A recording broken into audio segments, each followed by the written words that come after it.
kita materinya ya? Iya, Bu. Oke. Bukannya ada 6 orang? 5, Bu, jadi 5. Oh, jadi 5. Yang Terus 2 yang lagi kerja. Oh, alah. Oke. Berarti cuma 2 orang aja nih ya, berarti hari ini ya? Iya, Bu. Oke. Mohon maaf, hari ini saya masih ada di pedalaman, jadi nanti mungkin ada suara-suara hewan ternak, jadi mohon dimaklumi ya. Iya, Bu. Oke deh, hari ini kita mulai. Oh ya, saya mau tanya, kemarin ada masalah nggak di UTS-nya? Enggak sih, Bu. Aman ya, berarti ya? Nggak ada, Bu. Iya, Bu. Oke, hari ini kita mulai ke pelajaran gizi dengan hubungannya dengan beberapa penyakit ya. Nanti mungkin ada beberapa penyakit yang akan jadi fokus utama seperti kayak diabetes, ibaratnya yang common disease lah di Indonesia gitu ya, yang banyak sekali yang membutuhkan terapi gizi atau perlu perawat tahu bagaimana nanti implementasinya di rumah sakit seperti apa. Misal nanti kalian ketemu pasien atau kalian ketemu orang yang konsultasi ke kalian, kalian tahu gitu tentang makanannya yang harus dijaga seperti apa sesuai sama kondisi penyakitnya gitu ya. Iya, Jadi hari ini mungkin yang paling pertama tentang saya share screen dulu ya. Saya menggunakan handphone ini. Bu. Jadi, oke.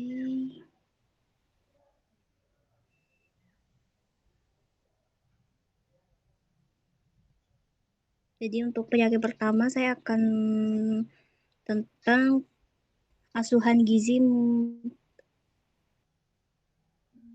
diabetes mellitus ya. Udah saya share screen, kelihatan semua? Iya, Bu, kelihatan, Bu. Oke, ini saya menggunakan PowerPoint dari rekan sejawat saya mungkin, tapi isinya sama 11-12 dan menggunakan satu konsensus ya kalau di Indonesia itu, kalau diabetes mellitus itu biasanya kita pakai dari American Dietary Association, kalau enggak kita di Indonesia itu ada yang namanya Perkeni, jadi asosiasi atau persatuan endokrinologi atau ginekologi Indonesia gitu ya. Jadi kalau misalkan kalian mau tahu gimana tentang asuhan diabetes mellitus, cari aja mengenai Perkeni gitu. Jadi itu bukan cuma gizi doang, tapi di situ juga ada tentang kedokterannya, ada tentang pengobatannya, ada juga tentang asuhan keperawatannya gitu. Kalian pernah baca tentang Perkeni atau baru pertama kali dengar tentang Perkeni? Baru dengar, Bu.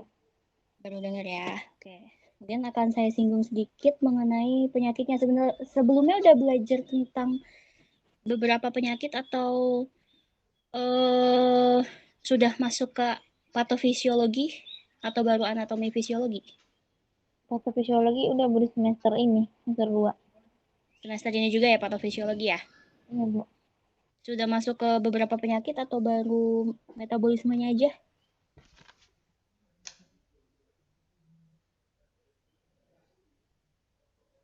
Halo? Belum belum sih, Bu, belum ke penyakit.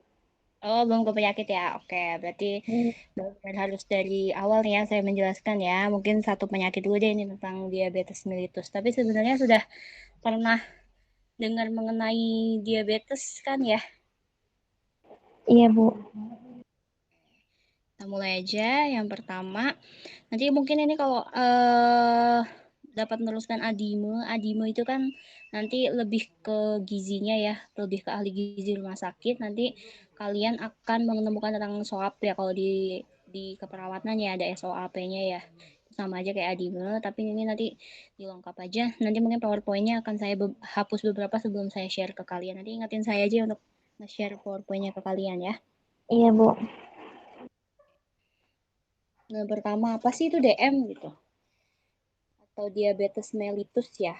Jadi kalau diabetes mellitus itu sebenarnya salah satu grup penyakit gitu ya dengan karakteristik dia itu ada peningkatan gula darah atau konsentrasi gula di dalam darah gitu ya. itu bisa terjadi karena ada masalah di sekresi insulin, hormon insulin, atau di fungsi insulinnya gitu, atau keduanya gitu ya. Tahu insulin? Ada yang tahu insulin? Tapi kalau nggak tahu bilang aja nggak tahu, nanti akan saya kasih tahu gitu. Nanti Iya, Bu. ada beberapa apa ya ibaratnya ya, ada beberapa kata-kata yang mungkin kalian belum tahu, nanti tanyakan saja ya, kayak insulin gitu ya.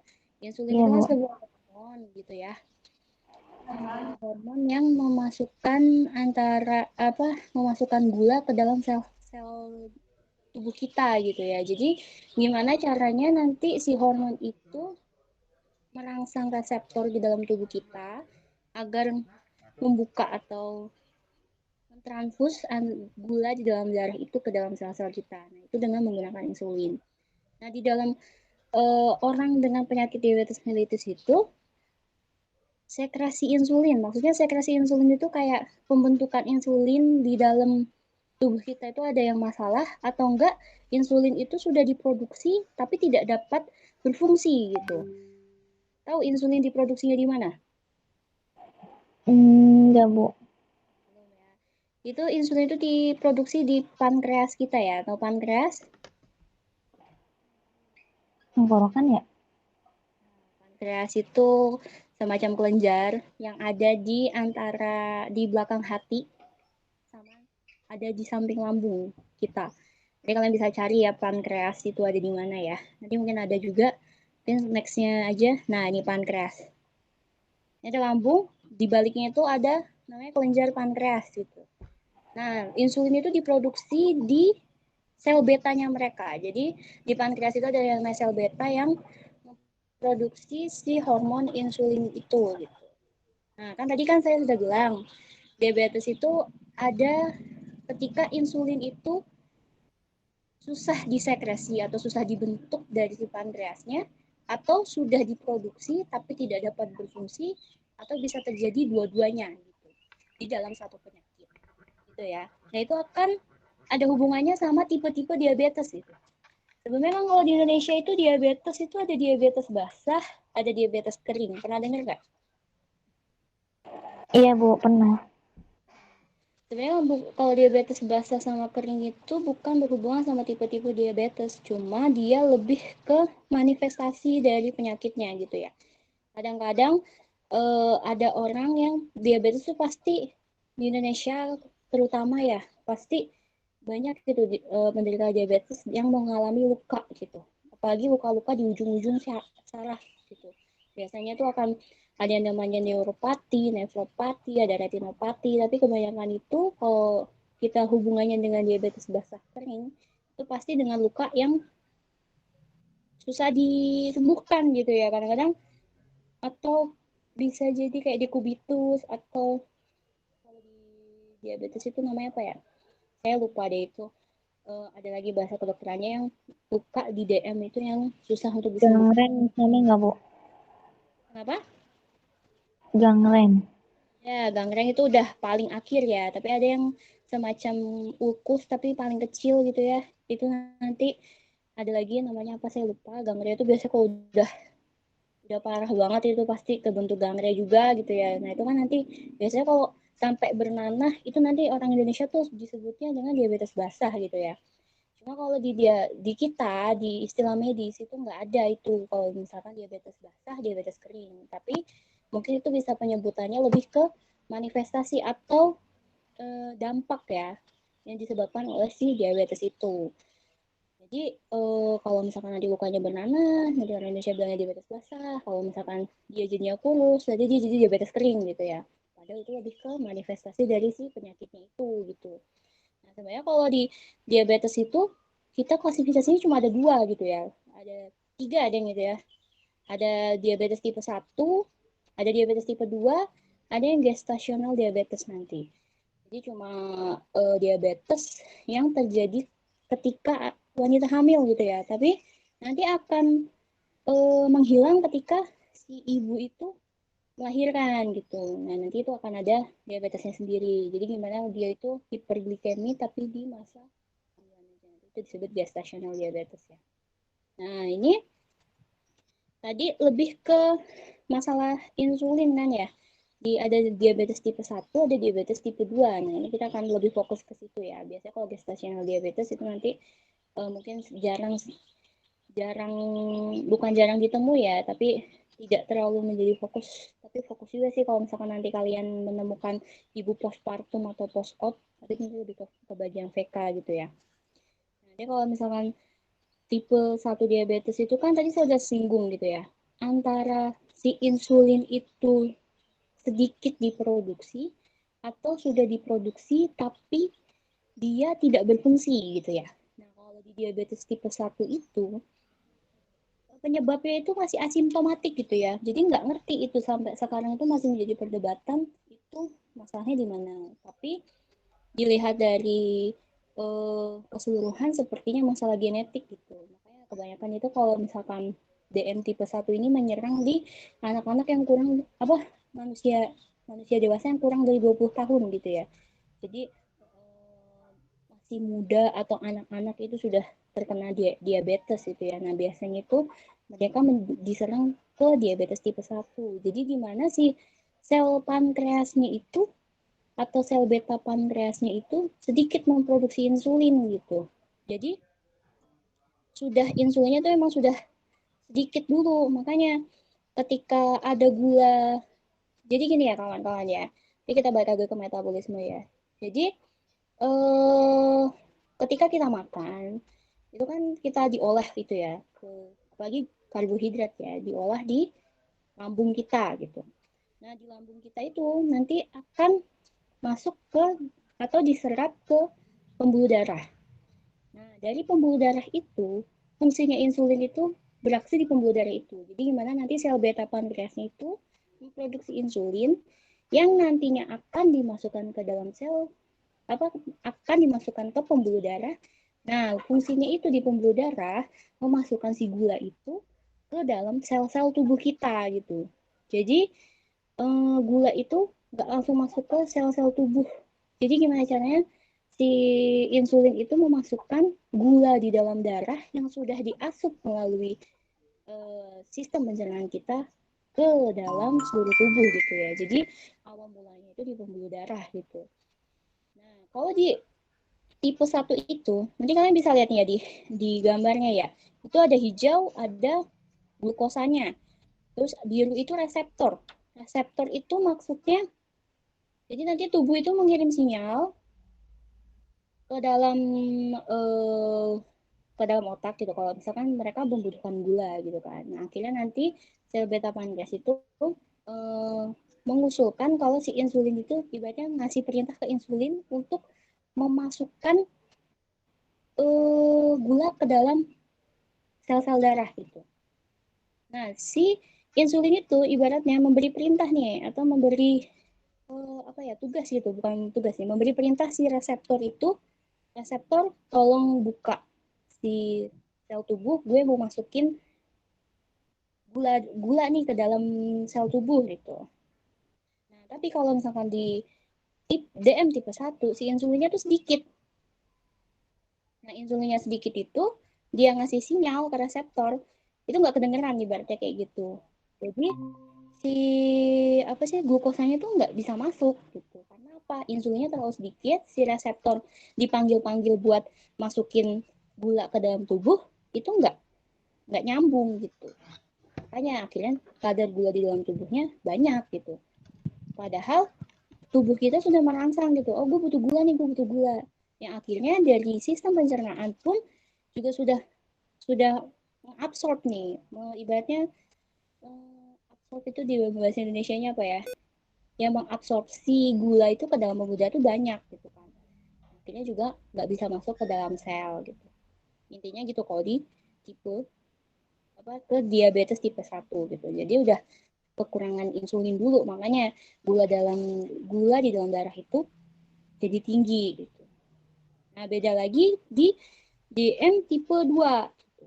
Nah, DM tipe 2 tuh bisa dua-duanya. Antara si sel beta pankreasnya itu. Tapi kebanyakan itu kalau di DM tipe 2 insulin itu nggak kenapa-napa gitu. Insulinnya itu cukup gitu ya.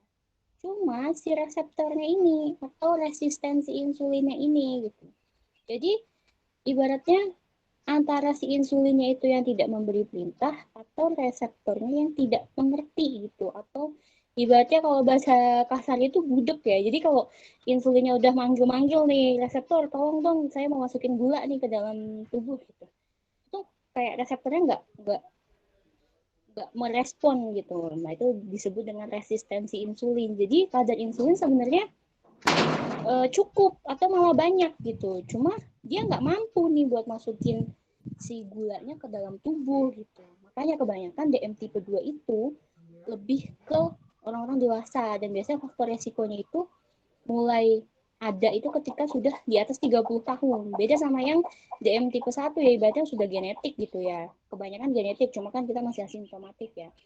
Cuma kalau di orang-orang tua yang kita temuin, yang oh dia kena DM nih, oh dia kena diabetes, dia kena gula gitu. Itu biasanya dapat ke DM tipe 2 gitu.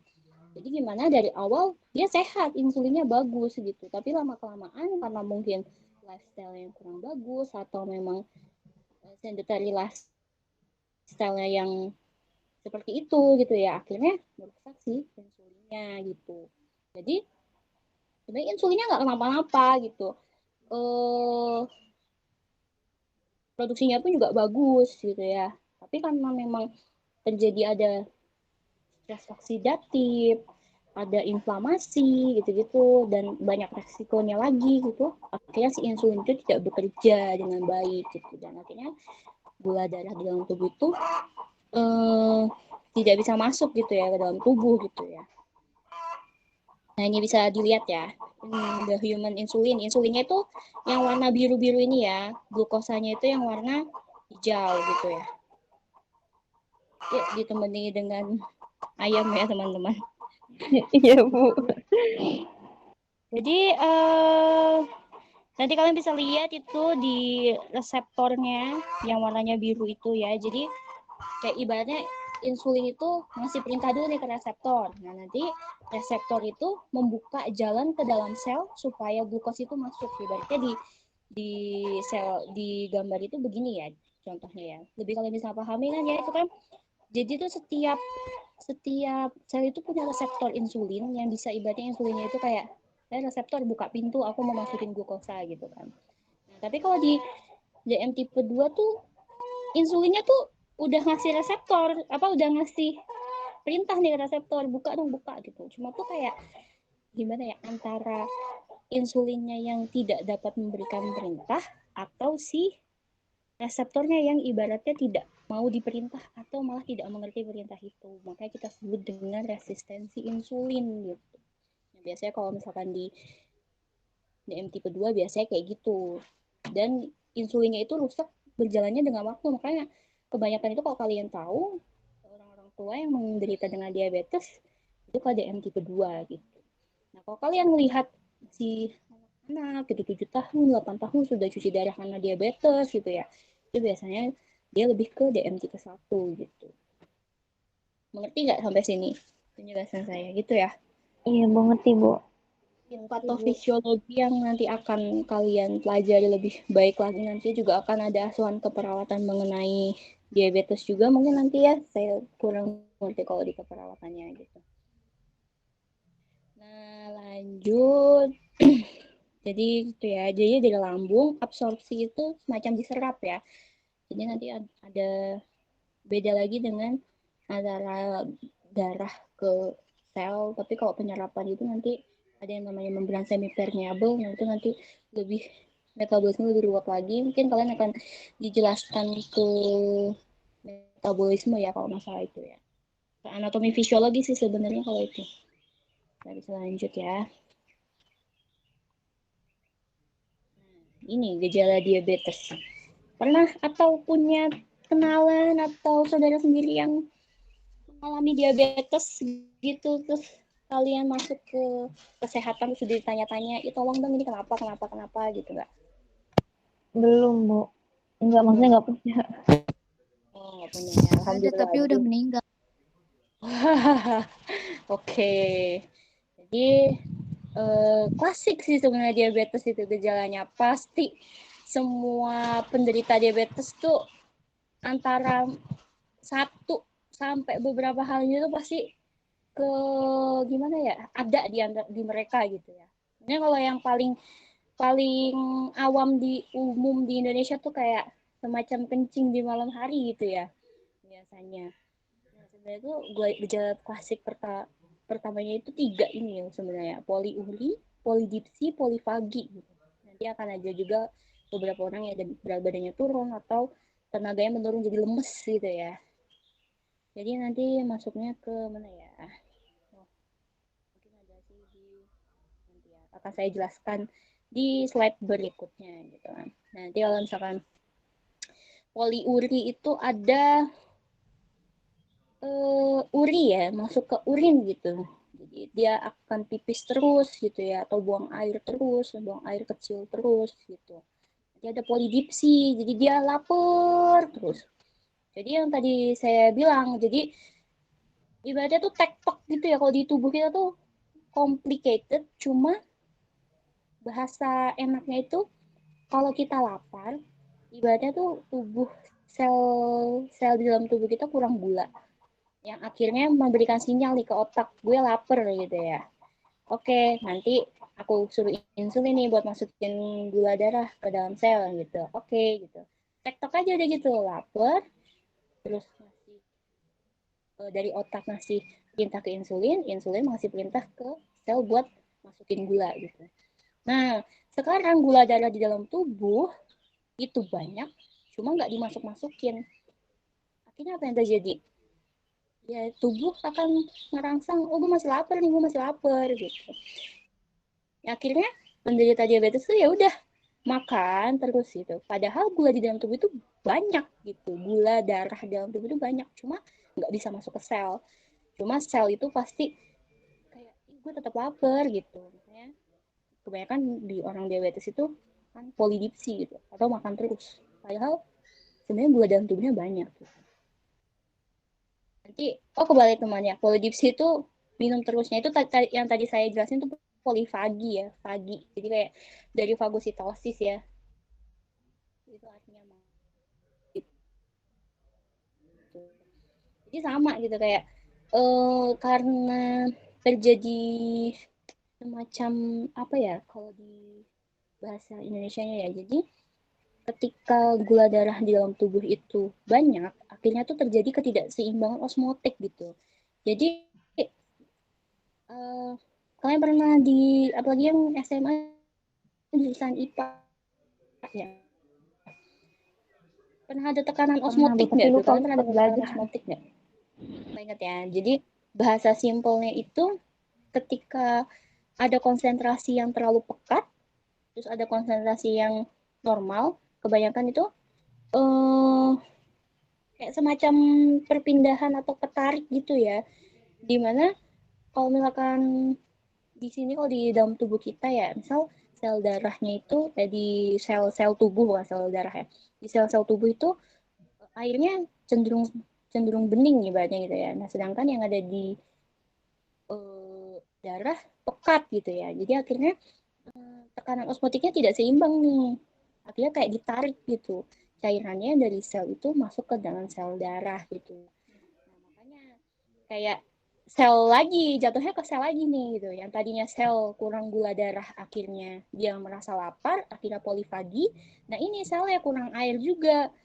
Akhirnya kayak ngerasa, oh gue aus terus gitu ya. Akhirnya minum terus gitu. Nah, masuk lagi ke poliuri. Ya karena dia minum terus tadi ada pergeseran tekanan osmotik atau pergeseran cairan yang dari sel ke dalam sel darah, akhirnya dia pipis terus gitu. Jadi itu udah semacam metabolisme atau semacam apa ya, grup ya. Jadi udah satu kesatuan gitu. Mungkin nanti ada gejala khas yang mungkin di diabetes itu ya itu aja gitu. Kok aku jadi sering pipisnya di malam hari, kok aku aus terus ya, kok aku lapar terus ya. Nah, itu perlu di hati-hati nih, apalagi kalian nanti kalau misalnya punya atau punya kakek nenek gitu yang sudah meninggal terus punya riwayat diabetes gitu ya. Diabetes itu gitu ya, jadi inherited gitu ya. beberapa penelitian menunjukkan seperti itu. Kan kalau misalkan satu diabetes, jadi lifestyle ya, termasuk lifestyle juga ya ibaratnya. Kalau satu keluarga suka manis, kebanyakan nanti anak-anaknya juga pasti suka manis gitu ya. Makanya bisa diturunkan juga karena lifestyle, juga bisa diturunkan juga karena genetiknya gitu. Jadi hati-hati aja nih kalau kalian punya keluarga yang memiliki tiga gejala khas ini. Gitu. Jadi BB turun. Kenapa BB-nya turun? Kalian tahu nggak kenapa BB-nya turun?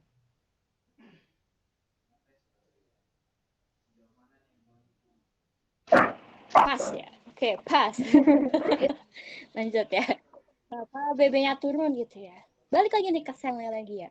Selnya lapar gitu. Saya perlu energi nih. Saya perlu gula untuk menghasilkan energi gitu ya. Tapi sih gula.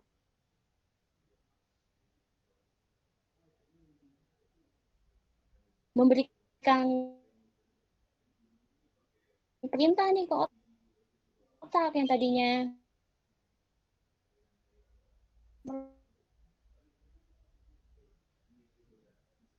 otaknya itu berpikir, oh mungkin manusia ini kurang makan gitu ya.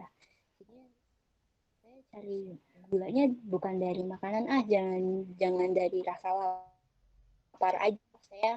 Saya masih punya cadangan nih di sini, gitu. Lemak nih di sini.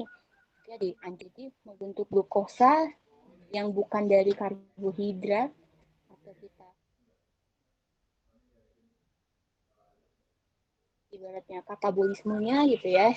Jadi cadangan yang di dalam tubuh itu dipecah dia menjadi glukosa gitu ya untuk memenuhi si sel yang lapar ini gitu. Padahal sebenarnya tadi saya bilang gulanya itu banyak loh gitu, tapi nggak bisa masuk gitu si insulin gitu.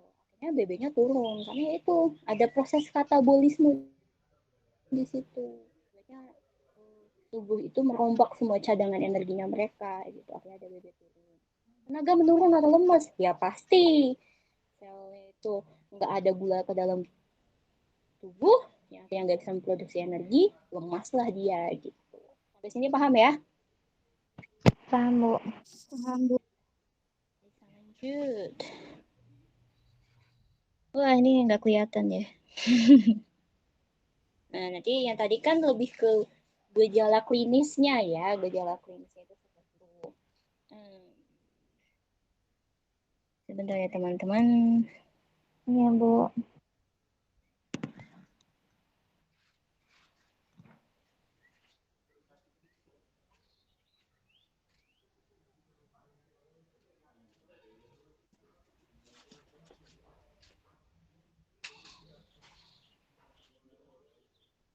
Oke, balik lagi.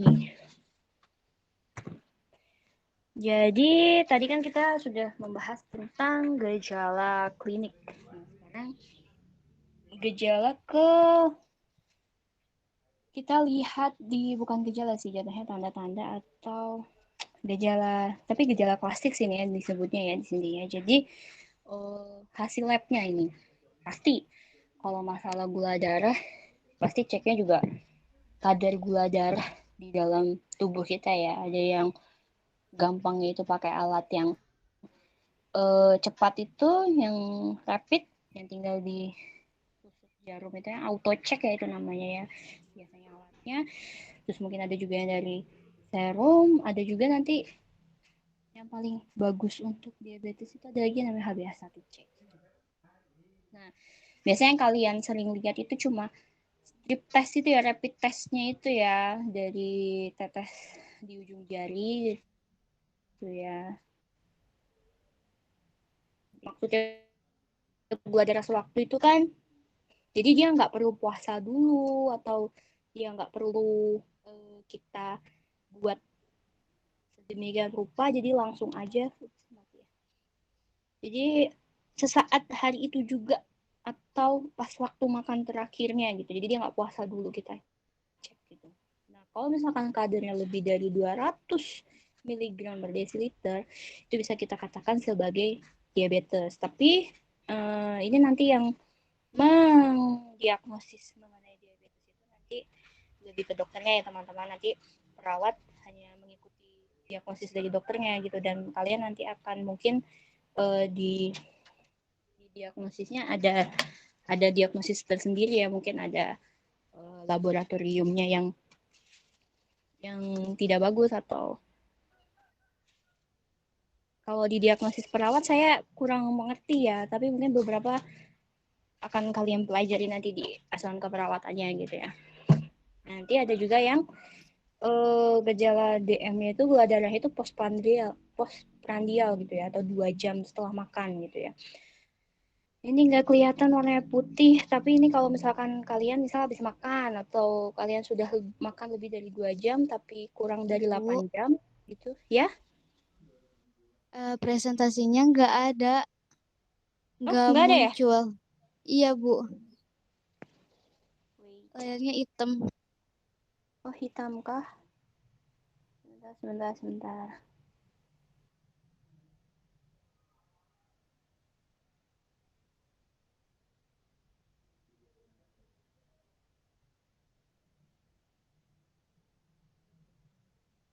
Oke.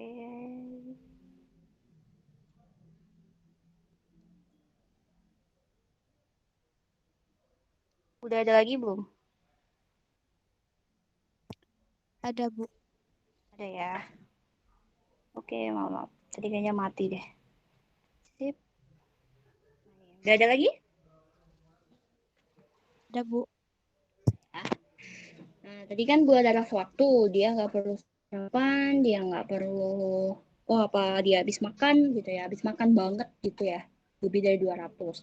Nanti ada gula darah postprandial, itu dia lebih dari 2 jam, cuma kurang dari 8 jam gitu. Kalau misalkan nilainya lebih dari 126, ini 126 ya, nanti bisa kalian ganti sendiri ya. 126 miligram gitu ya, itu nanti dia juga bisa dikatakan sebagai diabetes atau hiperglikemi gitu. Cuma nanti pokoknya satu hal lagi, pokoknya kalau yang mendiagnosis itu adalah dokter gitu. Nanti kalau misalkan memang dia tidak ada riwayat sebelumnya atau dia tidak memiliki keluarga yang diabetes, itu belum kita katakan sebagai diabetes gitu. Kita balik lagi ke dokter spesialisnya gitu ya teman-teman. Jadi mungkin kalian bisa menegakkan hiperglikemi atau bisa menegakkan yang sign simptom lainnya ya, gejala klinisnya lainnya sambil menunggu si dokter spesialisnya gitu ya. Nah, dia juga kalau misalkan eh, gula darah puasa itu nanti kita lihat nih, oh dia belum makan sama sekali selama 8 jam gitu ya. Oh itu kalau misalkan di bawah 110 atau 115 dia masih normal. Mungkin nanti ini kadarnya berbeda-beda tergantung labnya gitu ya, dan labnya itu memiliki uh, ibaratnya apa ya, semacam cut off-nya masing-masing sesuai sama labnya gitu ya. Jadi jangan jangan kalian, oh ini menurut saya tuh di bawah 120, 115 gitu ya.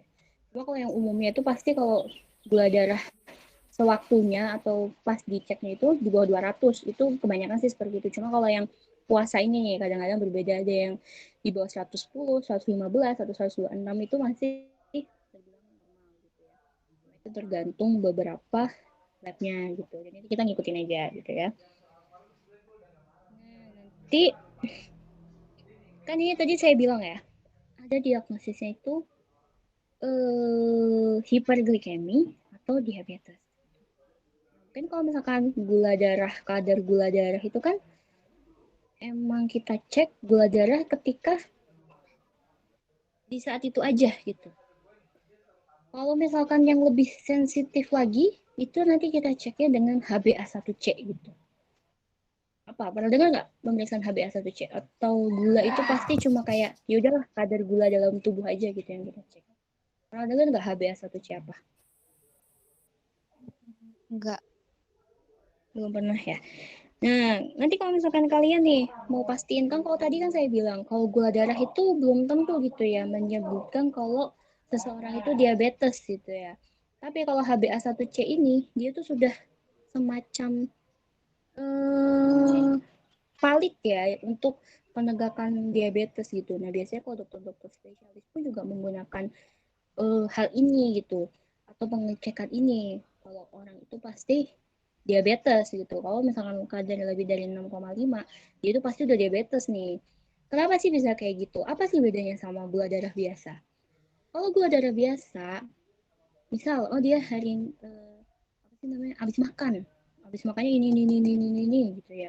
Oh lebih nih dari 115, dia 150, 180, oh diabetes gitu. Nggak bisa kayak gitu. Tapi kita lihatnya dari HbA1c gitu.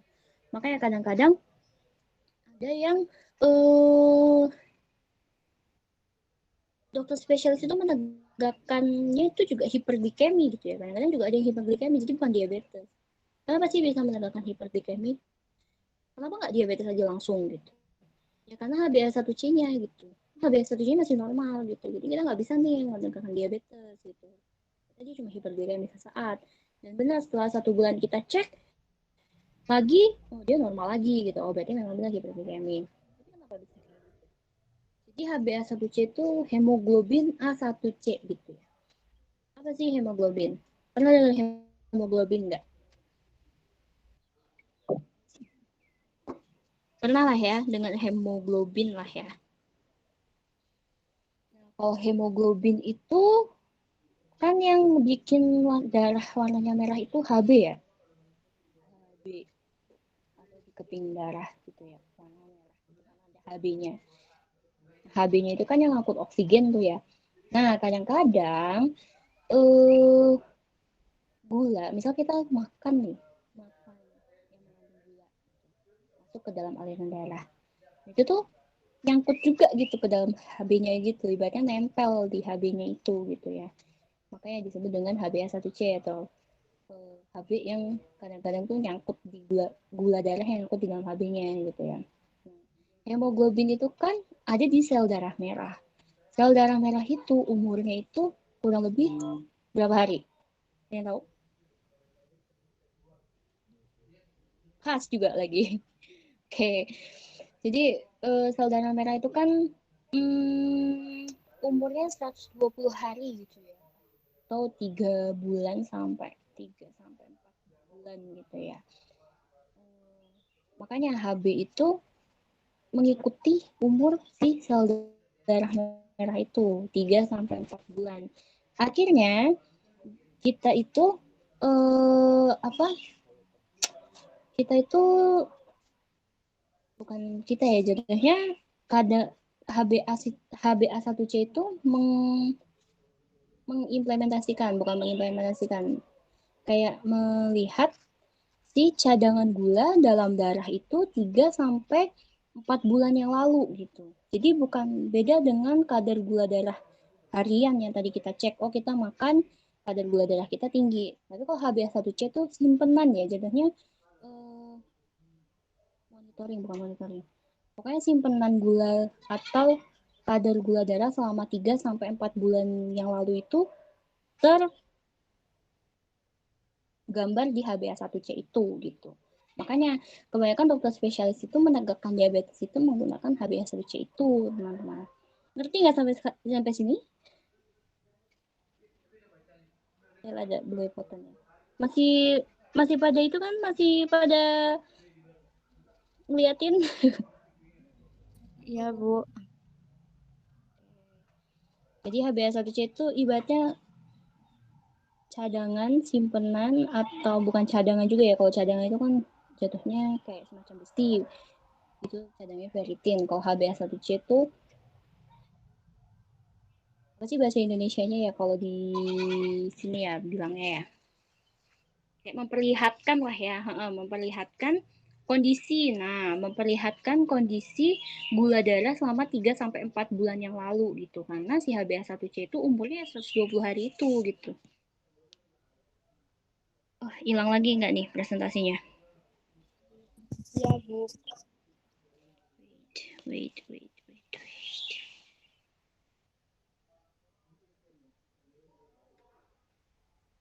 Karena saya menggunakan handphone, jadinya tidak terlihat. Ada lagi ya teman-teman? Ada, Bu. Oke. gitu ya. Jadi memperlihatkan kondisi gula darah kita selama 3-4 bulan yang lalu. Itu makanya pakai HbA1c tadi gitu ya, markernya ya. Makanya kadang-kadang, oh dia gula darahnya tinggi nih, langsung diabetes. Oh dia gula darahnya tinggi nih, langsung dikasih ini, langsung dikasih metformin, langsung dikasih novorapid gitu ya. Itu nanti kita balik lagi ke marker-marker sama si dokter spesialisnya yang menegakkan diagnosisnya ya teman-teman. Kita sebagai di sini sebagai rekan sejawat dokter jadi tidak bisa mendiagnosis yang dokter lakukan gitu ya. Mungkin nanti kalian bisa menegakkan diagnosisnya lebih ke hiperglikemia atau sign symptom lainnya gitu ya. Oke, ini kategori DM sama pre-DM-nya gitu ya. Jadi kita kalian lihat normalnya itu kalau untuk HbA1c-nya itu nilainya 5. Lalu nanti di gula darah puasanya itu ini sesuai WHO ya teman-teman ya. Jadi nanti bisa kalian lihat sendiri kalau prediabetes itu 100 sampai 125 di puasanya. Terus nanti kalau sudah diabetes, kalau gula darah puasanya 126, kalau gula darah sewaktunya 200 ke atas gitu ya. Jadi lihat di HbA1c-nya udah 6,5% gitu ya. HbA1c itu persen ya teman-teman ya. Lanjut. Nah ini tadi metabolic consequence-nya ya. Ya sudah saya jelaskan pas lagi di tadi yang gejala klinisnya ya antara poliuri, polifagi, polidipsi itu nanti ini metabolismenya seperti ini ya. Sudah mengerti atau perlu saya jelaskan lagi? Kayaknya udah pada pintar-pintar nih ya, jadi ngerti ya. Gitu ya. Jadi bisa kalian lihat sendiri gitu. Jadi di tipe diabetes 1 gitu ya, karena nggak ada gula di dalam selnya, akhirnya apa sih namanya? Ya seperti yang saya bilang tadi, balik lagi ke selnya ya. Selnya itu terasup gula dengan baikkah atau enggak gitu. Nanti akan terjadi poliuri, polidipsi, sama polifagi.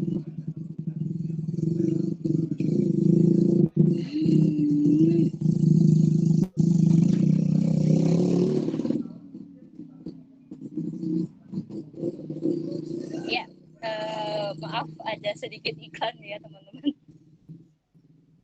Iya, Bu. Oke.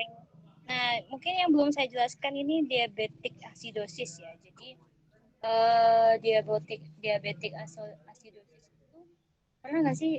Oh, kalian belum ke itu ya, belum ke pasien ya. Nah, nanti kalian tuh akan menemukan pasien diabetes dengan mungkin sudah komplikasi ya. Kalau saya dulu pernah di rumah sakit. Dulu itu menemukan pasien DM dengan stroke gitu ya. Akhirnya si ibunya itu masuk ICU terus tidak bisa bergerak sama sekali gitu ya. Akhirnya paralyzed lah ibaratnya, berbaring di tempat tidur, berkeringat gitu ya. Dan keringatnya itu baunya asam sekali gitu. Jadi kalian akan menemukan lah Ibu, ketika maaf. ya, Suara ibunya hilang-hilang. wah sinyal saya nih. Masih hilang-hilang kah?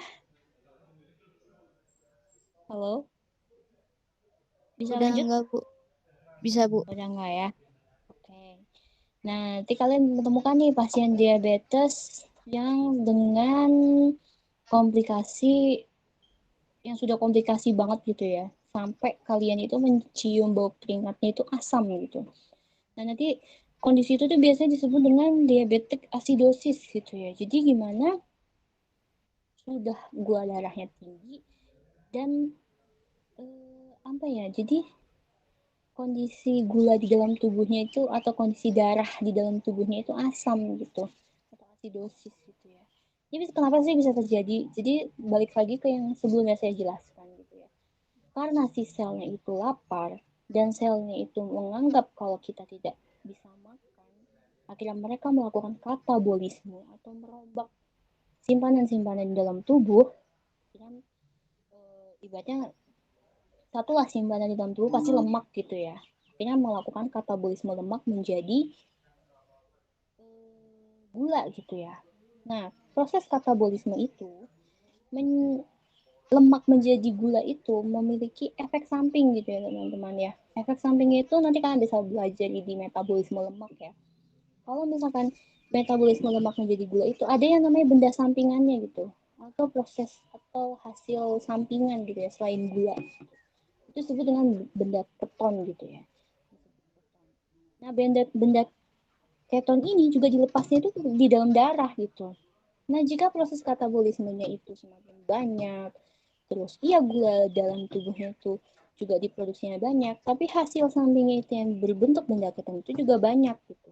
Nah, jika benda keton itu masuk ke dalam tubuh atau masuk ke dalam aliran tubuh, itu menyebabkan keasaman gitu di dalam darah gitu ya. Makanya disebut dengan diabetes asidosis gitu. Asidosis kan lebih maksudnya ke bahasanya itu asid gitu ya, atau asam gitu ya. Makanya nanti kebanyakan di dalam penderita diabetes yang sudah komplikasi itu tuh bau badannya itu asam sekali gitu.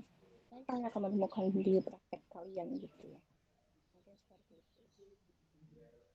Nah, kadang-kadang ada yang weight loss atau penurunan berat badan.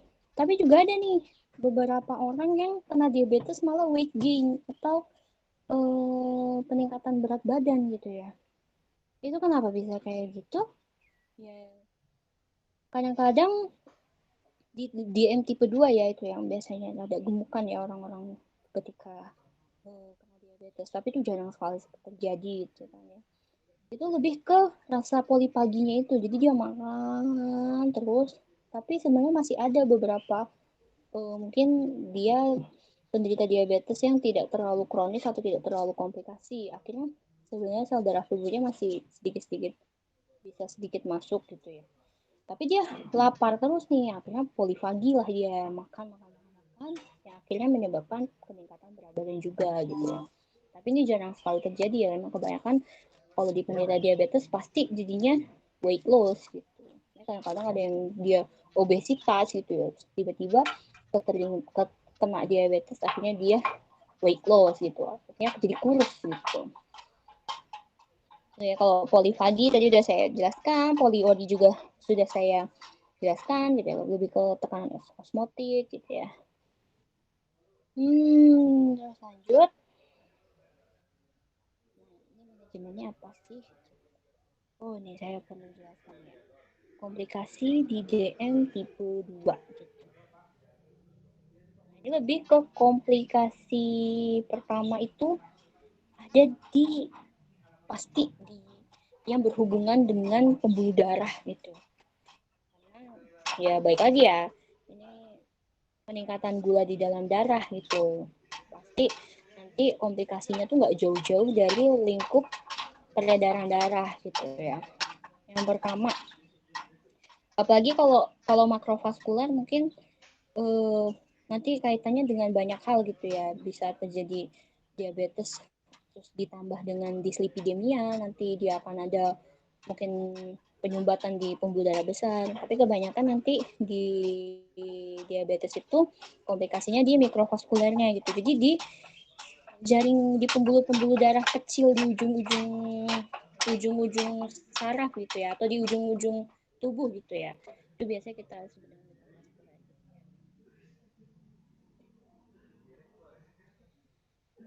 Jadi nah ini ya mikrovaskular disease-nya ya. Jadi eh lucunya tuh nanti di sini bukan lucu ya, gampang mudah dimengertinya itu ada neuropati, ada nefropati, ada retinopati. Oke,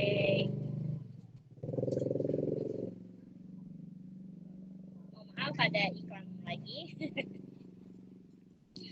Iya, Bu. Oke, lanjut ya. Jadi nanti akan di peredaran darah di ujung-ujung organ gitu biasanya. Makanya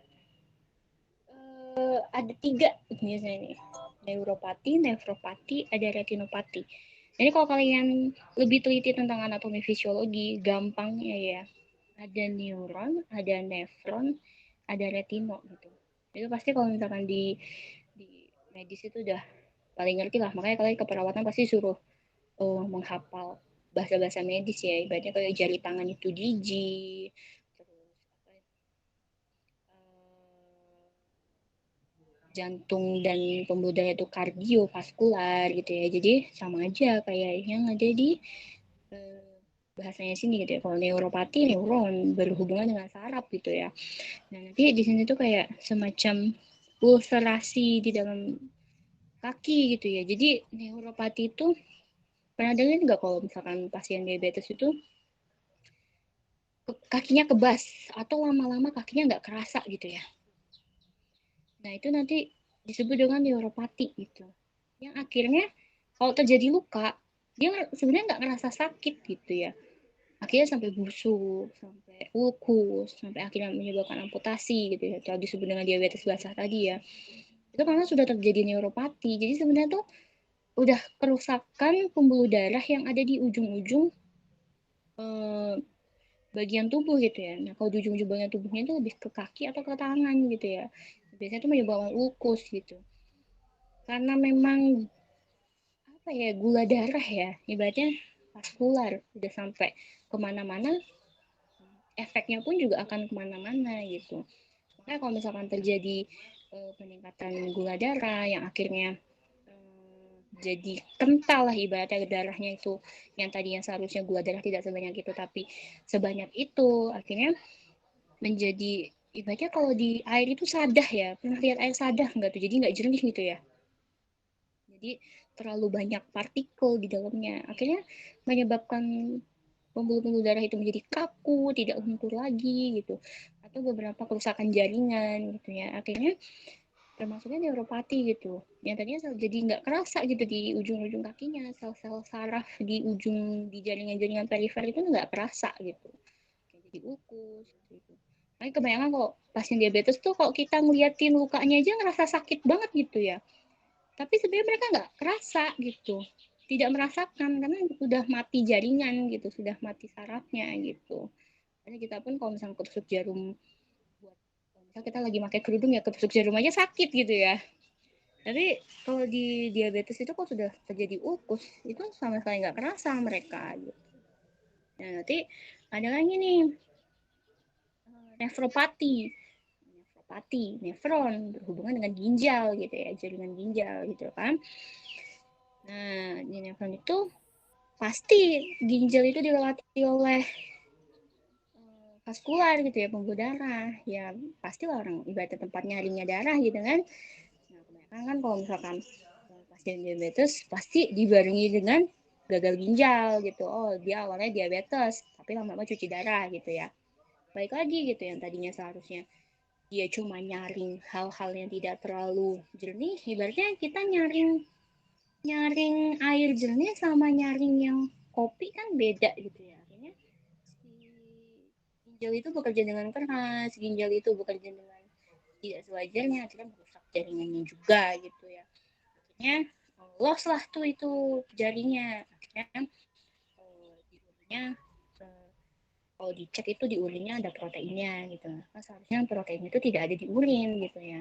Kenapa nih bisa kayak gini? Ya iya, udah kerusakan jaringan di ginjal gitu, yang tadinya protein itu diabsorpsi, akhirnya nggak diabsorpsi gitu. Mati lagi ya teman-teman. sorry. Masih pada bersama saya tidak nih? Lumayan banyak ya kita hari ini. Iya, Bu.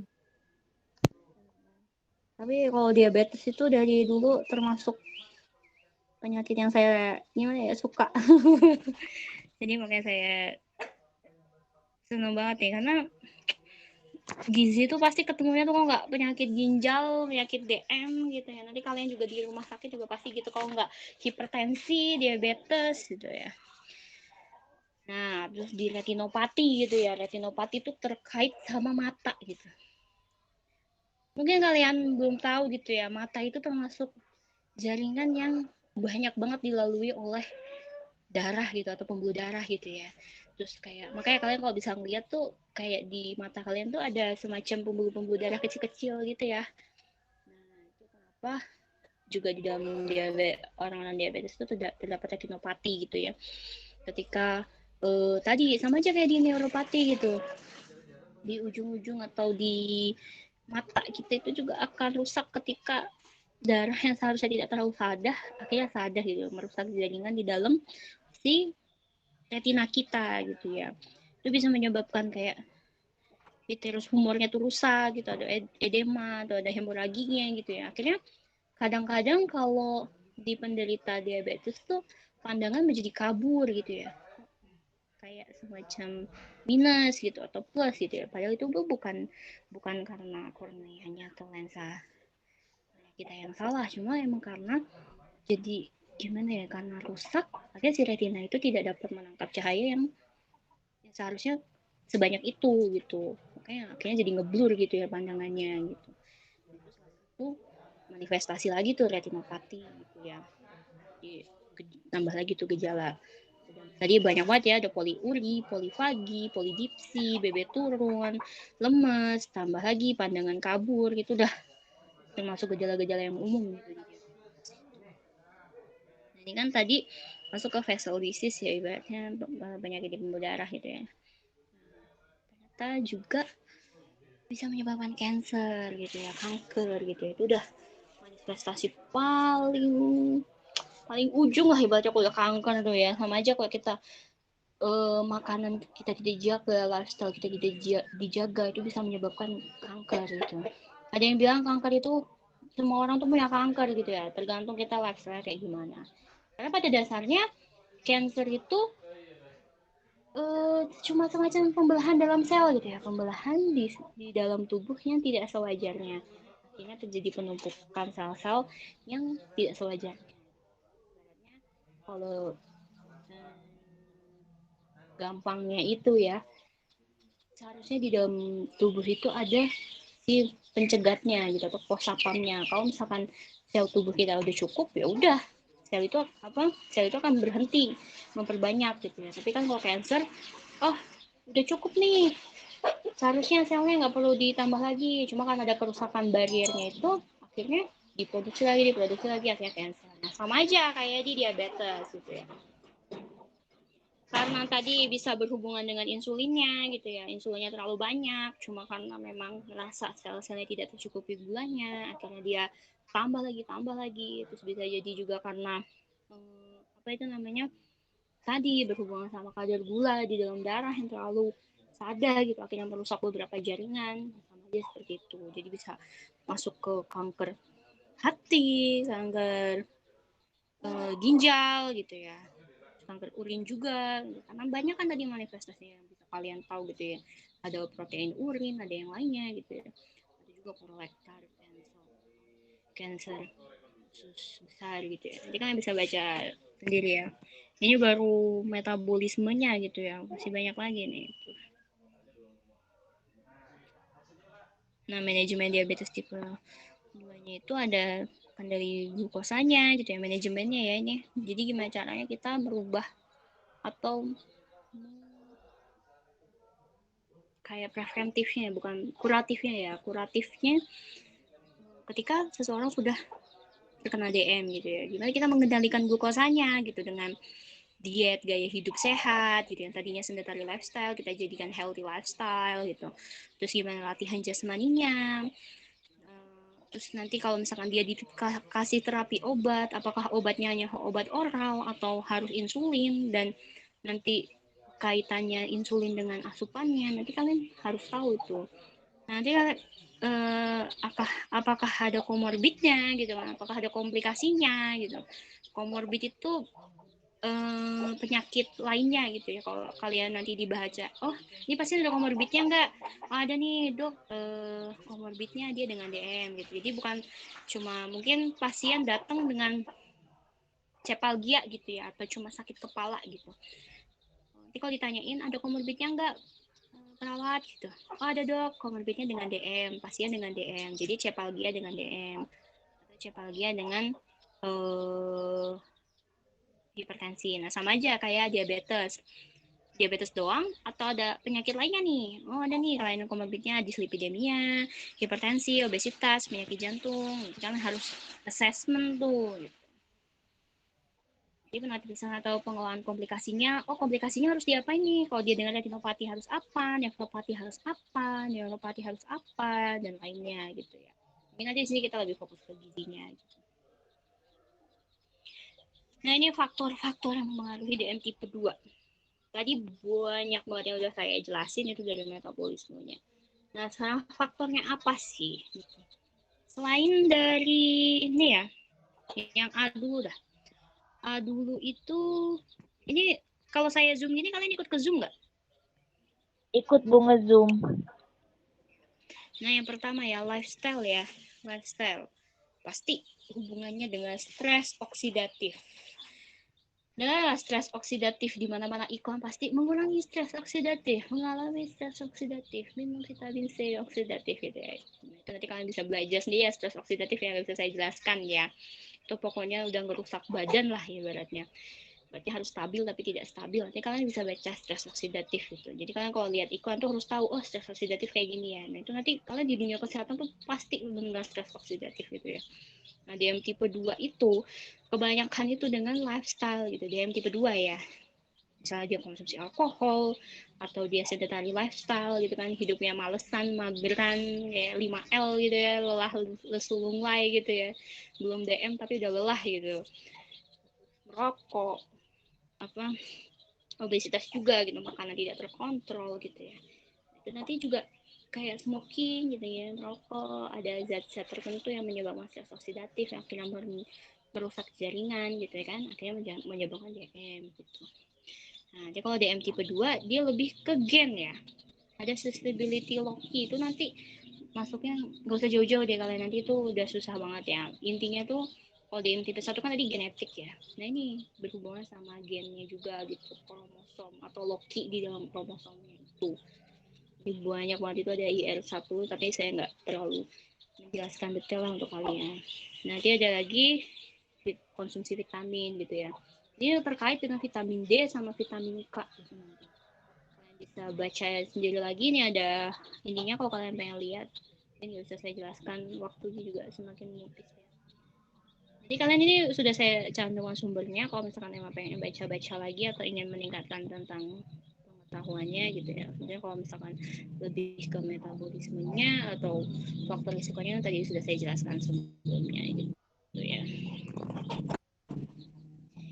Jadi kebanyakan sih pasti kalau DM itu pasti DM tipe 2 gitu. Pokoknya DM tipe 1 itu genetik, DM tipe 2 ya sudah berjalan gitu ya. Maaf ada iklan lagi.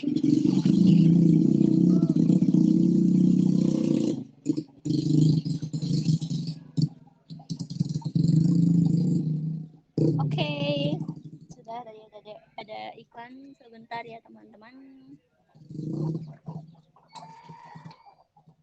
Oke, bisa lanjut. Nah, nanti screening diabetesnya.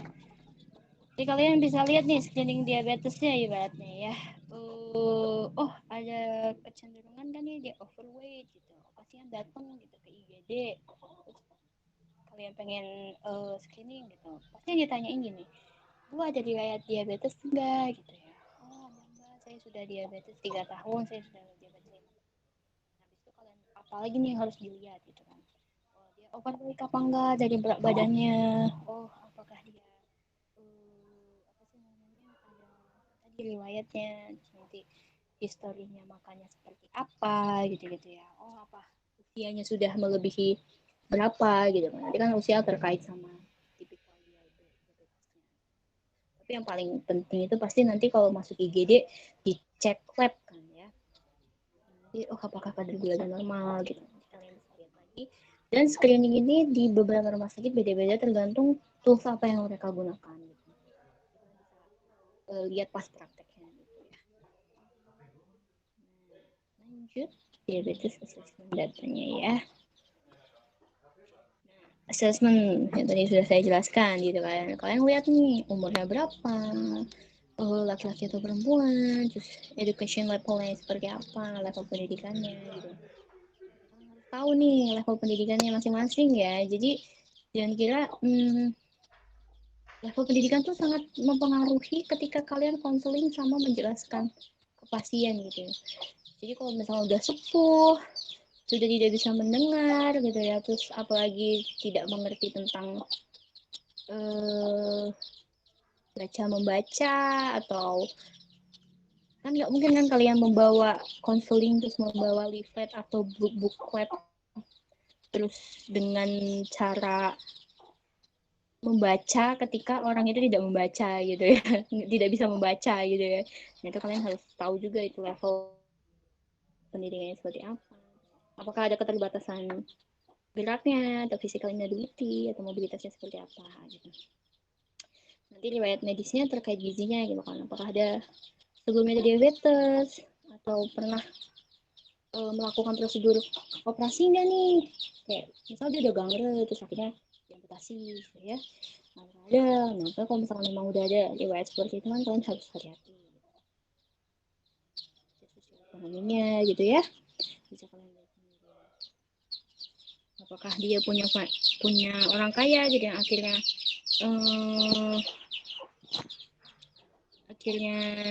punya uang terus menjadikan lifestyle tidak bagus gitu kan, juga bisa juga gitu ya. Jadi kalian assessment itu tergantung sama tools apa yang digunakan di masing-masing rumah sakit gitu. Nanti kalian bisa cek di rumah sakit yang kalian memang, oh aku pengen bekerja di rumah sakit ini nih, kalian juga harus mengetahui assessment di sananya. Nanti kalau misalkan assessmentnya lebih food history gitu, nanti lebih ke gizinya ya. Tidak perlu kalian nah, lebih ke data antropometrinya gitu ya. Status gizinya gimana nih, nutrition statusnya gimana gitu kan. Status gizinya, oh apakah dia obesitas, apakah dia kurus, apakah dia sudah terjadi penurunan berat badan gitu kan. Terus data laboratoriumnya seperti apa gitu, HbA1c-nya apakah tinggi, apakah terjadi komorbid lainnya seperti dislipidemia yang kolesterolnya tinggi, kadar lemaknya tinggi dalam serumnya gitu. Oh, apakah dia ada komplikasi tekanan darah, nanti dicek juga tekanan darahnya. Terus nanti apakah terjadi, maksudnya oral cavity ini di digestive sistemnya ya, atau di sistem pencernaannya apakah terjadi malfungsi gitu ya. Nah, nutrition diagnosis tidak perlu. Nanti ini masuk ke bagian gizinya ya. Kita masuk ke intervensi gizinya gitu ya. Tadi sudah kalian tahu metabolisme seperti itu. Nanti sekarang gimana nih sebagai perawat masih apa sih gunanya mengetahui gizi tentang diabetes gitu ya. Saya beberapa kali di rumah sakit gitu ya sudah tahu pasien diabetes gitu. Ahli gizi tidak selalu berkunjung gitu ya, tidak selalu visit gitu setiap hari. Mungkin ahli gizi itu visit sehari sekali gitu, dan mungkin pasien itu lebih pintar daripada gizinya gitu ya. Oh ini dokter masuknya pas jam-jam ini gitu, makanannya kita sembunyiin dulu gitu ya. Terus ketika kita visit nggak ada tuh makanan-makanan yang manis-manis, crackers, kurma, itu nggak ada gitu ya. Tapi giliran pas kita sudah selesai visit dikeluarin gitu semuanya, atau kita visit tiba-tiba jam besuk gitu ya, akhirnya si para keluarga itu bawain lah itu macam-macam hal yang menyebabkan si pasien itu makan makanan manis gitu. Nah itu fungsinya perawat gitu. Perawat nih udah tahu nih, oh kok ini ya sudah kita kasih over rapid, udah kita kasih suntik insulin, tapi kenapa tekanan darah, gula darahnya itu tetap tinggi ya gitu. Nah, kalian bisa lihat kan, kalian kan yang pasti hampir ketemu pasien tiap hari gitu atau tiap saat gitu ya. Oh ini ada makanan-makanan nih yang kayak gini, kita edukasi ya gitu. Nanti kalian bisa kasih tahu, no bu, ini kita udah kasih obat ini loh bu, cuma gula darahnya masih tinggi seperti ini gitu. Mohon ya bu ya makanannya dikesampingkan dulu. Nah itu fungsinya kalian gitu sebagai perawat. Nanti pun di puskesmas misalnya, atau kalian di fasilitas kesehatan lainnya gitu, yang mungkin tidak ada tenaga gizi atau tidak ada spesialis penyakit dalamnya gitu ya, yang tidak bisa memberikan edukasi. Nah kalian bisa mengedukasi nih kalau kalian mengerti ilmunya gitu. Oh seperti ini nih. Nanti pun juga mungkin perawat akan mengetahui tentang cara perawatan luka. Kalau sudah terjadi luka di diabetes, mungkin ada juga tuh yang seperti itu. Mungkin kalau misalkan bisa kalian tahu ilmunya dan bisa kalian cegah daripada mengobati kan lebih bagus gitu ya. Mungkin lebih baik menormalkan tekanan darah dibandingkan kalian harus merawat luka gitu ya. Nah, seperti itu. Faktanya di diabetes itu nggak ada pantangan makan gitu. Tidak pantangan makan, tidak perlu makanan spesial gitu kan. Makanan yang baik untuk diabetes itu ya baik buat semua orang gitu. Terus makanan tuh ya asupan gizinya yang tepat gitu, yang seimbang, yang beragam gitu. Maksudnya di sini tidak ada pantangan makan, cuma kita lebih ke pantangan bahan makanan gitu ya. Jangan salah artikan ya. Nah di sini tuh nanti walaupun tidak ada pantangan makan, tapi juga ada pengaturan makannya gitu ya. Nah, pantangan makan mungkin lebih ke bahan makanannya. Oh kita harus memilih nih seperti ini. Kita tidak menggunakan ini nih gitu. Jadi di sini ada terapi gizi medisnya gitu ya. Bagian dari nutrition care process pada diabetes secara total gitu ya. Nanti di terapi gizi medis ini juga perlu nih perawat-perawat. Ibaratnya kita perlu koordinasi sesama tim rumah sakit gitu. Jadi gizi, perawat, dokter spesialis, apoteker, analis laboratorium itu jadi satu gitu. Nanti kalau misalkan perawat di sini kalau gizinya sedang tidak ada atau gizinya tidak ada di rumah sakit itu kalian bisa memberikan edukasi. Oh kalau misalkan terjadi hal-hal atau terdapat tambahan simptom atau tambahan keluhan, kalian bisa melaporkannya ke dokter, kalian bisa melaporkannya ke dokter spesialis gitu ya. Jadi kita tuh di dalam rumah sakit tuh tim gitu, nggak ada ketua, nggak ada kepala, nggak ada keset, nggak ada raja gitu ya, semuanya tuh saling membantu gitu. Gimana kita sebagai satu kolaborasi gitu ya. Nah tujuan terapi gizi medis di diabetes itu pasti yang utama itu menormalkan gula darah. Pertama itu ya. Nanti kalau misalkan emang ada komplikasi, menormalkan juga komplikasinya itu. Misalnya dia ada komplikasi dislipidemia, jadi kita menormalkan kadar lemaknya gitu ya. Terus nanti kalau misalkan ada komplikasi hipertensi, kita menormalkan tekanan darahnya gitu ya. Terus dan mencegah komplikasi kronik. Misal pasien datang baru dengan kabur-kabur sedikit nih, atau dia sering kencing di malam hari tapi belum ada komplikasi lainnya. Nah, gimana caranya kita preventif supaya tidak terjadi komplikasi lainnya gitu ya. Jangan sampai ada yang tadi neuropati, nefropati, atau retinopati gitu ya, atau terjadi penyakit kardiovaskuler yang lebih berbahaya lagi gitu.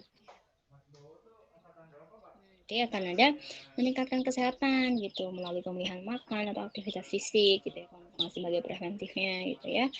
Terus nanti kebutuhan gizi individunya nih seperti apa? Apakah dia nggak bisa makan ini, atau dia ada pantangan makannya, atau dia ada alergi makan? Nanti kita bisa lihat.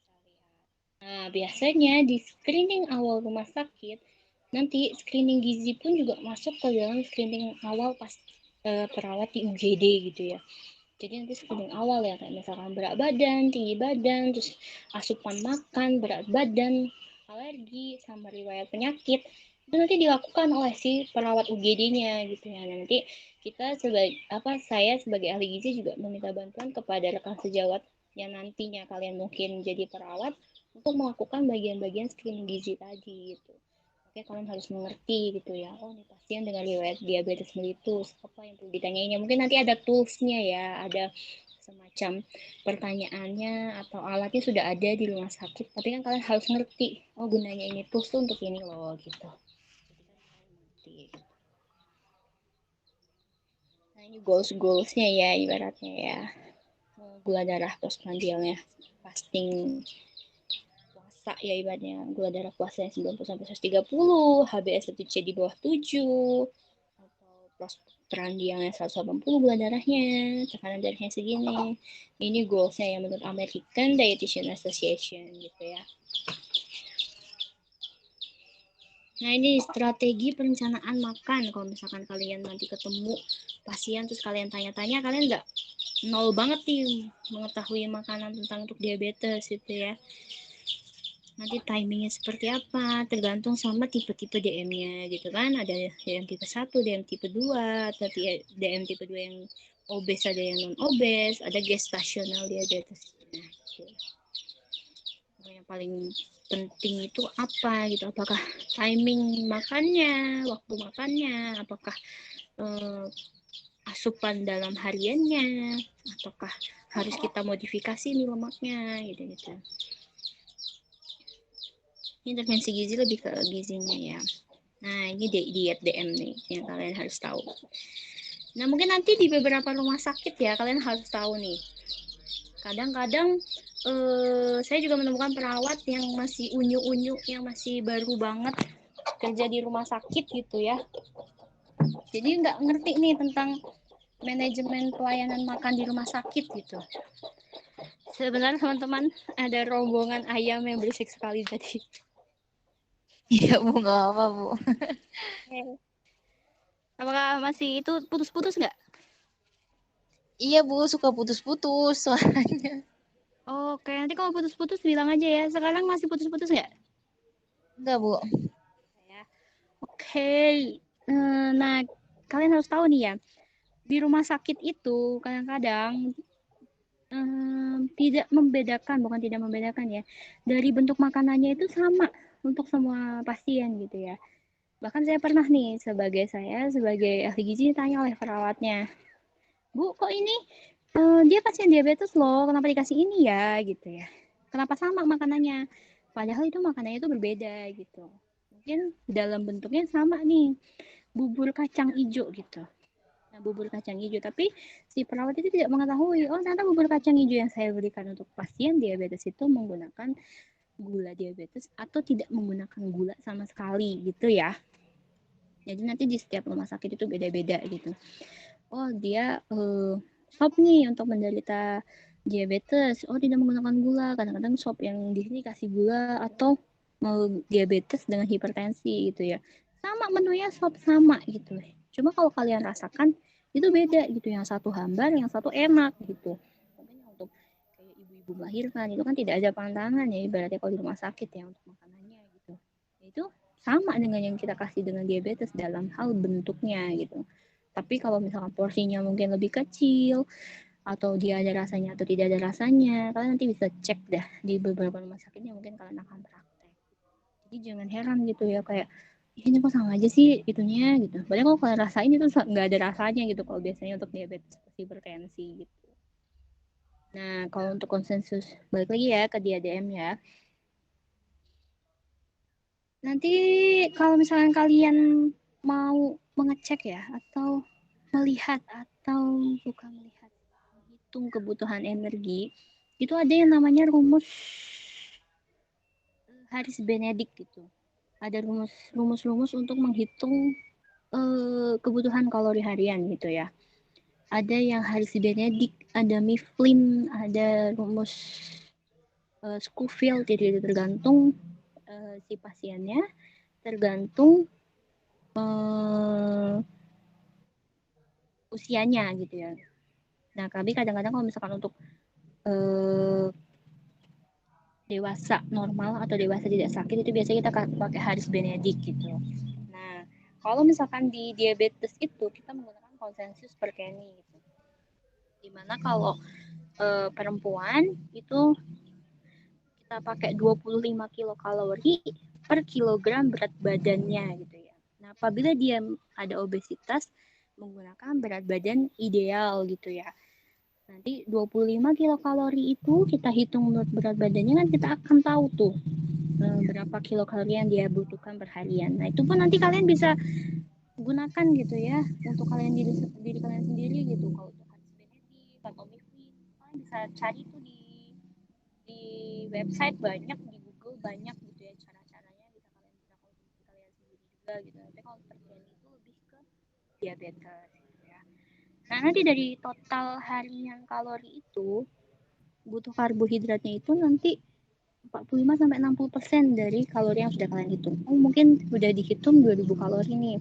Oh, karbohidratnya kita hitung dari 60%-nya. Misal 60% dari 2000 kalori, oh segini nih karbohidratnya. Nanti proteinnya 10 sampai 15. Jadi 20 sampai 25 di berapa kalori gitu ya. Jadi hitung kalori itu seperti itu ya. Jadi nanti kan makanya kalau bingung, ya aku kalau mau makan pengen turunin berat badan gitu ya, perlu makannya seberapa ya? Sebenarnya ada hitungannya gitu kan. Nah, kalian sudah hitung dengan menggunakan rumus Harris Benedict. Oh, ketemu berapa kalori. Nanti kalau kalian misalkan pengen menu gizi seimbang, biasanya kalau karbohidrat 60%, protein 15%, terus lemaknya itu 25%. Itu biasanya emang seperti itu gitu. Bisa tuh kalian gunakan untuk kalian sendiri gitu. Nanti kalau misalkan kolesterol, tergantung dia ada komplikasi atau tidak. Kalau ada komplikasi dislipidemia, otomatis kolesterolnya kita harus turunkan. Jadi vitamin sama mineralnya populasi pada biasanya ya, nggak ada yang distrik atau yang harus kita tambahkan gitu. Nah, nanti serat 20 sampai 25 gram itu juga populasi dalam biasanya gitu. Kalau gula itu maksudnya gula di sini gula sederhana ya. Jadi gula yang bentuknya sukrosa gitu, atau gula yang bentuknya fruktosa gitu. Harus kurang dari 5% dari total harian gitu. Misal total harian pada umumnya itu 4 sendok makan atau 4 sendok makan gitu ya. Berarti cuma 5% kan, 5% kan sedikit sekali gitu ya. Itu gini ya teman-teman ya, kalau sudah terjadi diabetes mellitus, misal dia cuma boleh makan setengah sendok teh gula dalam sehari gitu ya. Itu bukan hanya gula yang dia gunakan untuk ngeteh gitu. Jadi gula yang dia gunakan untuk masak pun itu juga sudah termasuk di setengah sendok teh itu gitu. Jadi jangan kalian berbicara kepada pasien, oh kita ini loh kalau misalnya kita misal pada pasien sehat ya, pasien sehat aja bisa tuh mengkonsumsi gula dalam harian menurut tumpeng gizi seimbang sebanyak 4 sendok makan gitu ya. 4 sendok makan itu bukan cuma kalian bikin teh 4 sendok makan aja ya. Jadi gula yang kalian tambahkan ke masakan atau kalian beli boba terus ada gulanya itu tuh juga kalian hitung gitu. Jadi jangan sampai kalian, ih aku belum masuk 4 sendok makan kok gula hari ini gitu. Padahal kalian nggak tahu aja, oh ternyata tadi kalian dari beli boba gitu. Boba itu lebih 5 sendok, 6 sendok pun ada gitu ya. Jadi jangan tidak dihitung ya untuk asupan-asupan seperti itu gitu nanti kalau kalian menemui pasien-pasien diabetes. Kalian kasihlah edukasi konselingnya mengenai makanannya juga gitu. Soalnya kadang-kadang ada rewel gitu kalau diabetes, apalagi pasien yang baru-baru kena diabetes gitu ya. Wah, masih bersama kita saya. Ini dikit lagi ya sih? Masih Bu. Iya, Bu. Oh, udah 15.42 ya. Ya, kita lanjut bentar lagi aja ya. Iya, Bu. Nah, kalau di gizi atau gampangnya DM itu ya, kita ingat aja 3J. Jenis, jam, jumlah. Nah, ini bisa kalian gunakan ketika kalian bisa mengedukasi pasien atau oh di gizinya belum pada datang nih orang-orang gizinya, tapi gula darahnya udah tinggi banget nih, yuk kita edukasi gitu. Ayo, kalian udah ngerti ilmunya gitu ya, untuk detail metabolismenya gitu. Jadi 3J gitu, gampangnya. Jenis, jam, jumlah gitu. Walaupun tidak ada pantangannya, kalian harus memilih juga gitu. Gimana caranya? Jenisnya itu kita pilih gitu. Bukan berarti pasien diabetes itu nggak boleh makan nasi ya. Kadang-kadang kan ada mispersepsi gitu ya. Pasien diabetes itu nggak boleh loh makan nasi gitu. Bukan nggak boleh gitu. Tadi ada jenisnya, ada jumlahnya. Dia boleh loh makan nasi putih, tapi jumlahnya berapa? Kalian hitung lah itu kan.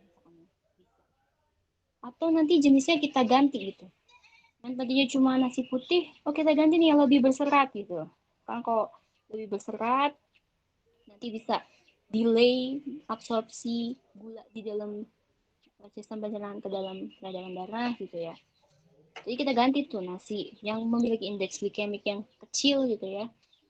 Kalau indeks glikemik semua belum tahu juga pas. Nah, indeks glikemik itu respon gula, jadi respon makanan ke dalam tubuh kita, gimana makanan itu dapat menaikkan gula darah di dalam tubuh gitu.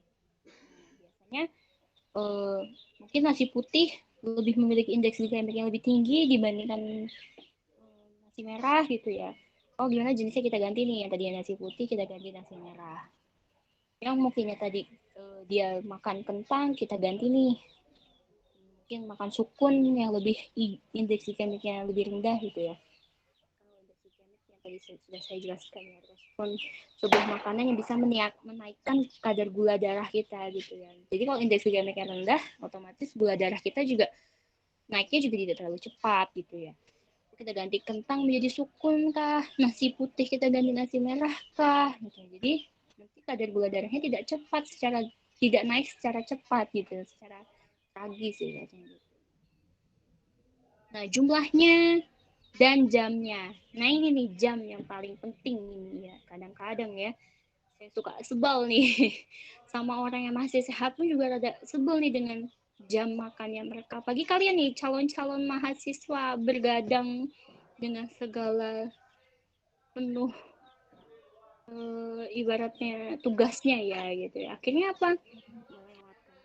Iya, tidak makan sama sekali. Iya, kayak cuma ngemil doang gitu ya. Kan tadi sudah saya jelaskan sebelumnya, kalau misalkan insulin itu kadang-kadang terjadi resistensi insulin gitu ya. Jadi insulin tuh banyak, cuma nggak bekerja gitu ya. Kenapa sih bisa hal terjadi seperti itu? Salah satunya ini pengaturan jam makan gitu ya. Kadang-kadang orang kayak malas sarapan gitu ya. Malas sarapan jam 7, jam 9, jam 10, jam 11 nggak makan, jam 12 nggak makan, jam 2 siang baru makan. Yang tadinya gula darahnya itu misal cuma 60, 70 gitu ya.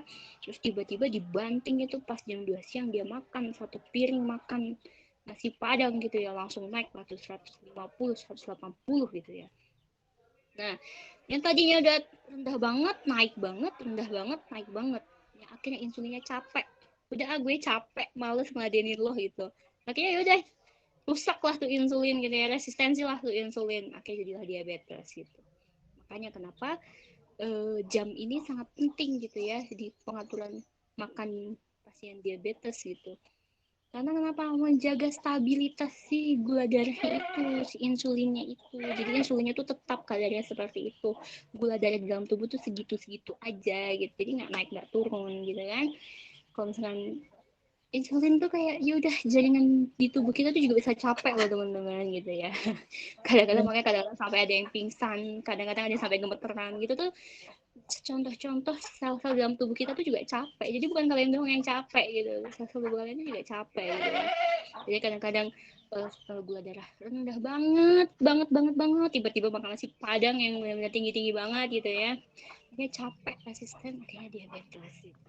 Jadi itu rasakanlah sendiri gitu ya. Makanya kalau dari sekarang, kalau yang masih muda silahkan makannya banyak, cuma coba pengaturannya yang lebih baik gitu. Jadi gampang nih kalian bisa mengedukasi dengan 3J gitu kan. Jenis, jam, jumlahnya. Jamnya udah bagus, jenisnya tadi kita sudah rubah, nanti porsinya pun kita harus tahu gitu kan. Mungkin pas makan pagi, oh 20% dari total kalori. Oh misal dia cuma butuh 2000 kalori, 20%-nya berapa nih? Oh 400 kalori nih pas makan sekarang. Oh 400 kalori ini berapa nih? Oh, cukup dengan satu centong nasi, terus ditambah apa-apa-apa. Nah, mungkin nanti kalian bisa belajar lagi mengenai kalori-kalori di dalam gitu ya.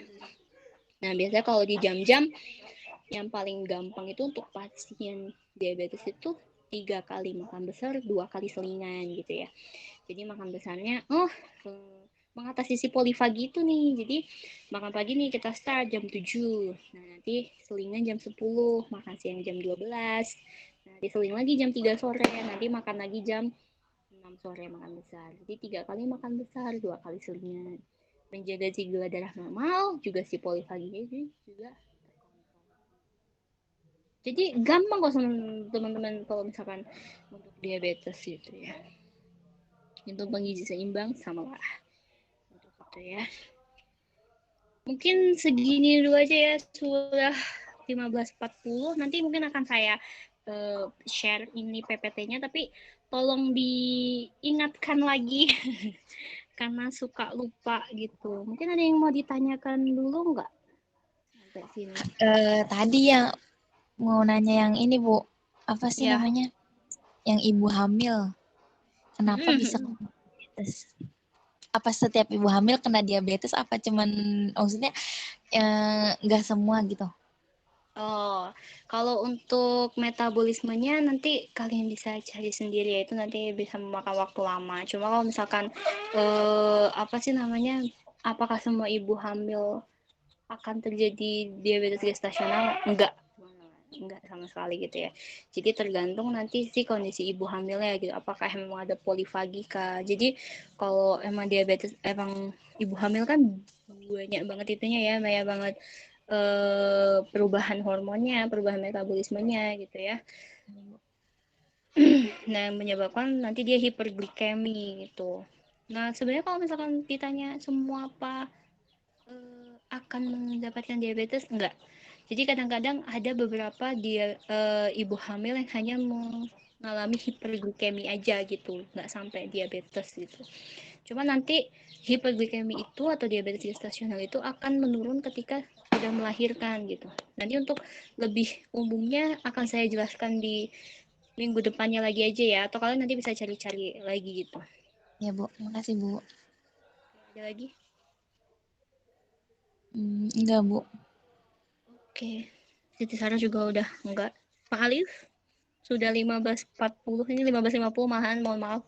Sudah lebih dari 10 menit. Mungkin nanti yang diabetes gestasional kita masuk ke pertemuan berikutnya aja, sambil pertemuan berikutnya akan saya bahas tentang penyakit ginjal ya. Ya, Bu. Oke, terima kasih atas waktunya Kak Puji, Kak Siti Sarah, sama Pak Alif. Kalau misalkan ada bahasa-bahasa yang tidak diperkenalkan atau tidak enak didengar, mohon maaf ya. Dan terima kasih atas waktunya. Saya undur diri karena masih ada kegiatan lain juga ya. Oke, Assalamualaikum warahmatullahi wabarakatuh. Warahmatullahi wabarakatuh. Terima kasih, Bu.